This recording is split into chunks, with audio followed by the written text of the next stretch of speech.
Once more, I'm returning on the subject of the recapitulation to spend a few words on another connection the recapitulation has with aspects of the Toltec system of knowledge, and specifically with some points concerning the very close relationship between recapitulation and intent.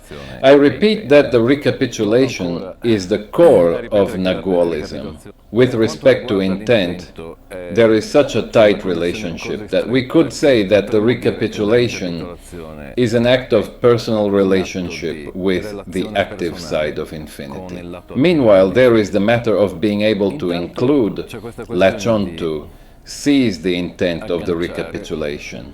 This intent exists of its own, meaning that the recapitulation is an option given to beings endowed with awareness within the energy as vibratory aspect.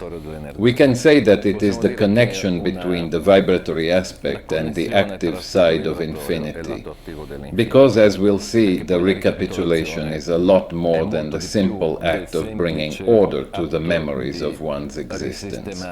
It is first of all the development and understanding of this relationship between different aspects of energy.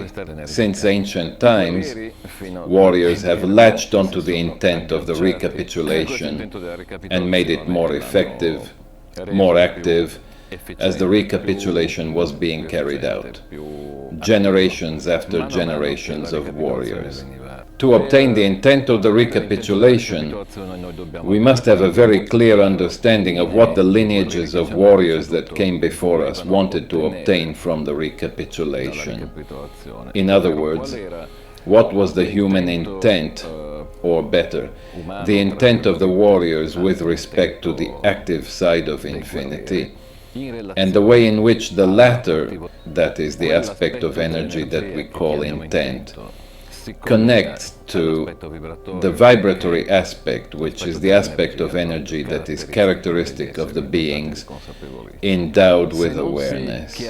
Without clarifying the relationship between the vibratory aspect and intent, it isn't possible to fully carry out the recapitulation. It's true that the recapitulation works anyhow. The intent of the recapitulation is so strong that it acts even if we do the recapitulation with just our mental memory. However, as we get deeper into the practice of the recapitulation, it becomes clear that we have to access something that is actually a complete act of magic. This aspect concerns the possibility to latch onto the intent of the recapitulation, which is done through a special mastery of the vibratory aspect of energy.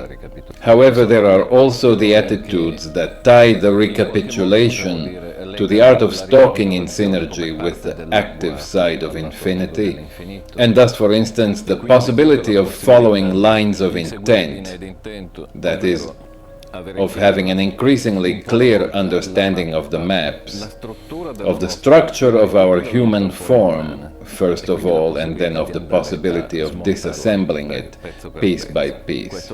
This requires in turn the ability to use perception extensively.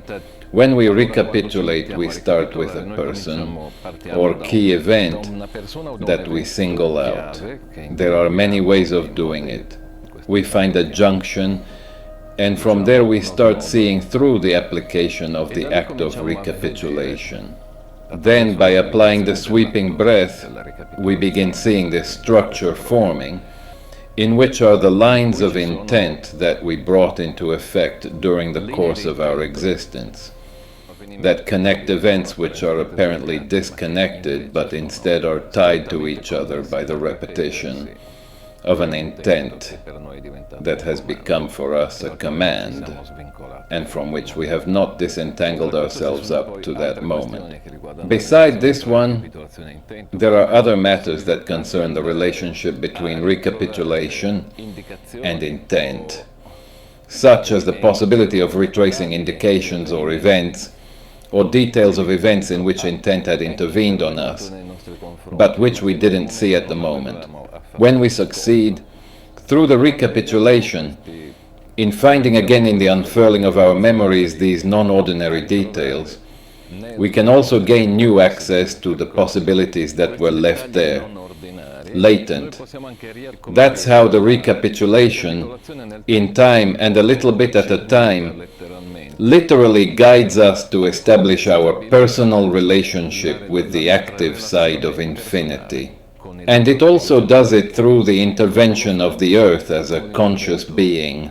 But this is another chapter which we'll deal with later.